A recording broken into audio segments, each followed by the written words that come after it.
www.desiblitz.com.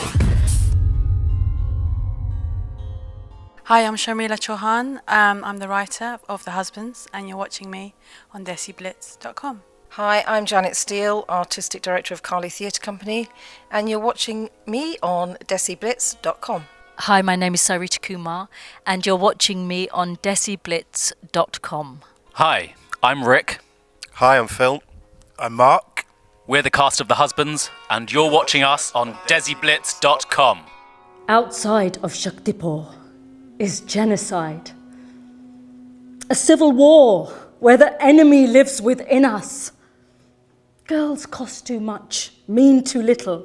Women's bodies open to receive, but are given nothing. And still, the world abides. The Husbands is set in a matriarchal community in India called Shaktipur. And the community is about 50 years in the future.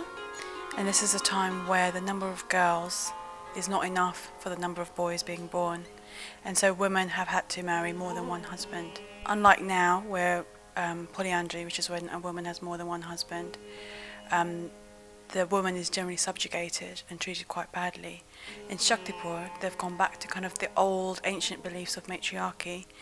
And so the community believes in Devi worship and is really where the women are political leaders and heads of household. My character is called Aya. She is the leader, the new leader of Shaktipur. Her mother was the leader before.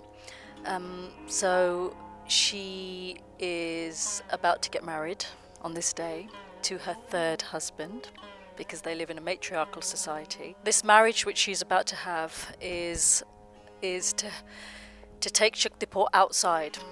She's going to build a new community in Mumbai with her new husband, so she's very excited. I play Sem, and I am one of Aya's husbands, and Mark plays Omar, the other husband. And we're very different characters. I'm a very self-sacrificing, diligent, quite an ascetic, very self-disciplined character. I'm very supportive, and I believe in her philosophy and the ideas behind her community, so I'm very supportive to her and believe in what she's doing. Omar is her second husband, well, actually third if you count Sem's brother who died. And he wasn't born into this community, Sem was, but Omar's a fisherman who's sort of come in and joined it because he met Aya and fell in love. And so he, unlike Sem, I think struggles with the philosophies and the ideas, and it's all a bit tough for him, but he's willing, he's trying, because he's desperately in love with this woman and trying to make the best of it. Today we fast. No food, only water. But I'm Anglican. Well, here, you are nothing. And what's that supposed to mean?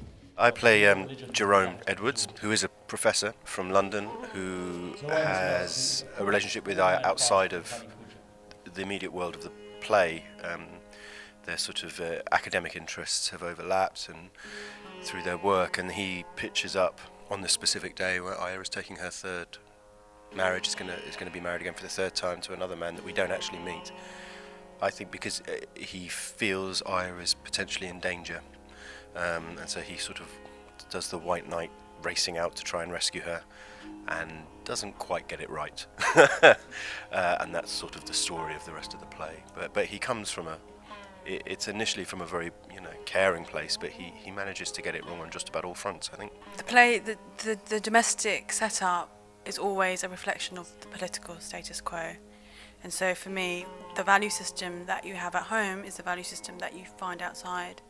So that's why the play is set in a domestic setting. However, Aya is a leader of this community. So it very much is about a female leader. So it's a female leader at home. It's a very different world. It's made me think a lot about when I talked to my one husband about this. I think I was asking him how it would make him feel, and he went around the houses, but I think actually it would make him feel very insecure. And you start thinking that it's just made me think how different I would be were I living in this society. And I think I would feel much more confident as being a woman. Mother used to say that I had small hands and big eyes. Here, I could look as much as I wanted and take as much as I could carry. In Shaktipur, I am not the legal, practical or sexual property of any man.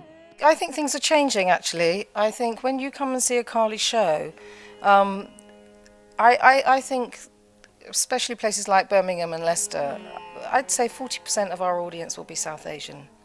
And I think that's pretty cool. It's true that in the greater numbers of the wider types of theatre, but maybe they don't go and see things because they doesn't speak to them. They don't identify with them. There are no brown faces in the productions. Theatre, you know, in South Asia is a huge community thing. It's a thing that everybody gets involved in. And I think it should be the same thing here. People always say Asian people don't go to the theatre.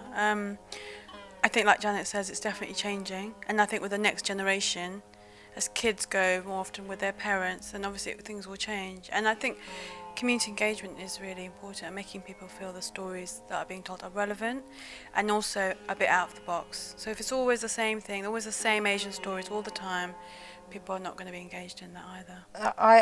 I do hope that it makes all people think about what's in store for the future, and if people do continue to do this, there will be a great imbalance between male and females being born, and that is a terrible thing, you know. And so I'm hoping that, firstly, that people come and engage with the play and with the story that they're seeing, and that then they go home and they think about the wider issues. I don't think we've set out to write a play, or you haven't set out to write a play, and I haven't set out to direct a play, that I want people to dissect all the bigger political issues as they're watching it. I want them to fully engage with the characters, with the story, with the emotions, and to feel something from that, and then to go away and hopefully think about the wider issues.